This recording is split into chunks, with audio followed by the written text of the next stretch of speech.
हमें बड़ा अफ़सोस है, हमारे पुलिस के 5 जो हैं वो शहदा जो हैं वो उन्होंने घोटकी की आवाम के लिए कुर्बानी दी है।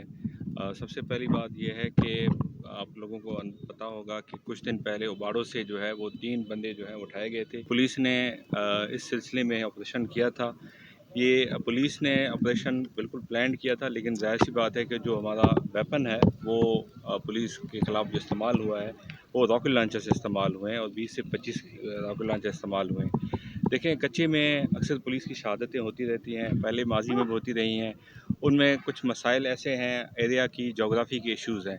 तो मज़ीद जो फ्यूचर की वो आईजी साहब की इजाज़त से और उनकी हिदायत में आगे डाकुओं का पुलिस ने नुकसान किया हुआ है, पहले माजी में भी किया है, अभी भी करेंगे।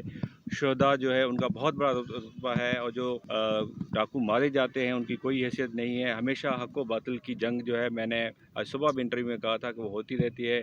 और डाकू ने जिस किस्म की state with in the state कायम की है, इसके ख़िलाफ़ हमें कुर्बानियाँ देनी पड़ेंगी। जब तक हम अपनी ब्लड कुर्बानियाँ नहीं देंगे तब तक ये जो क्रिमिनल का राज है, जो डाकू राज है, ये ख़त्म नहीं होगा। ख़ास तौर पे 3 अज़ला में ये सिंध गवर्नमेंट की प्रायोरिटी है। इंशाल्लाह जो शुहदा हैं, अल्लाह पाक उनको सबको जन्नत-ए-फ़िरदौस में जगह देंगे। और हमारी फैमिलीज़ के साथ बहुत अफ़सोस है, ज़ाहिर-सी बात है हम उनको कंपनसेट तो नहीं कर सकते, लेकिन आप यकीन रखें कि हमने उन डाकुओं के ख़िलाफ़ जो जिहाद है वो हमारा जो आखिरी पुलिस का जवान है उस वक्त तक हम इंशाल्लाह कायम रखेंगे।